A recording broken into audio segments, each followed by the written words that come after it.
Isang mapagpalang araw na naman po sa ating lahat. Ako po ang inyong lingkod, Misteryoso 007. Sa pagkakataon pong ito, ako po ay magtuturo ng isang orasyon. Orasyon na kung saan ito ay pangkalahatang kabal. Kabal sa lason man yan, baril man yan, patalim man yan, o kung ano na pa man yan na tatago sa ating katawan, ay meron kayong pang depensa. Okay? Ito ang tinatawag na ahami. Okay? Kung mapapasin nyo itong salitang ito, ahami, ay meron mga kapaliwanag about diyan. English yun. Meron paliwanag po diyan, guys. Okay? Yang ahami. A-H-A-H-M-Y. Okay? So, yan ay ulit-ulitin nyo lamang. Ulit-ulitin nyo lamang po yan na bibigkasin 3 ulit. Iihip nyo sa tubig ng 3 ulit. Ito po yung inyong inumin para magkaroon kayo ng pangkalahatang kabal. Kabal sa katawan. Okay, ano ba yan? May mga meaning po kasi yan, guys. Okay? May mga meaning, may mga paliwanag dyan. Yung A, itong A, ang ibig sabihin po dyan ay amam. Ang A, amam. Ang H ay hukram. Okay? H, hukram.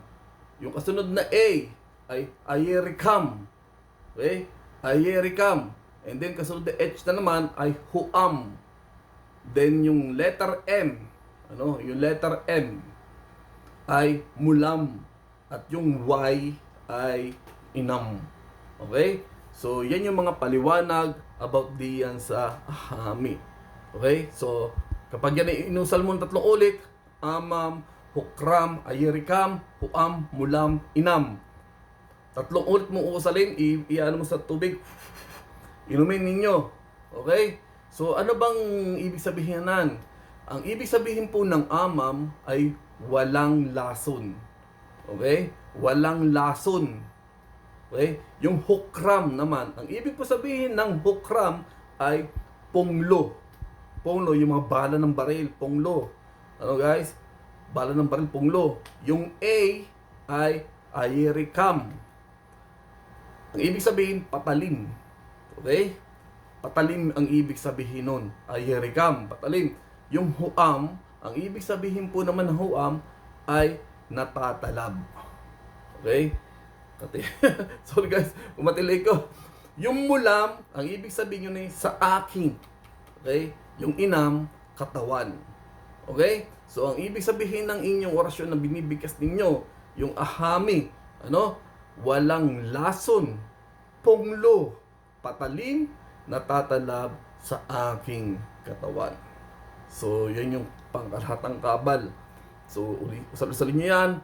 Maniwala kayo guys na hindi na ito gagana sa inyong sarili, upang hindi kayo tablan ng mga ganyan na so ito yung nababagay sa mga tao, mga kapulisan, sa mga kababayan natin, mga kapulisan, sundalo, pwede dito sa guys sa mga mga pangkaraniwang tao, mga gaya ko, di ba?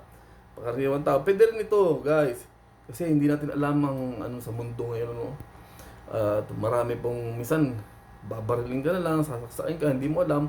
So, kung meron kang ganito, ay hindi ka basta-basta masasaktan ng mga taong masasama na nagbabalak kang saktan. Okay guys, so gawin lamang po ito ng tama at mayroong paniniwala guys ha. At sana pagkalooban kayo at sana makamit ninyo ang kapangyarihang ito sa inyong katawan upang hindi kayo mapahamak basta-basta. Tandaan guys, malinis na hangarin sa puso mo, malinis na hangarin, gawin mo to para ikaw ay pagkalooban ng kapangyarihan na tataglay mo ang ganitong uri ng kapangyarihan kaya. God bless po guys, mabuhay ka. Bye!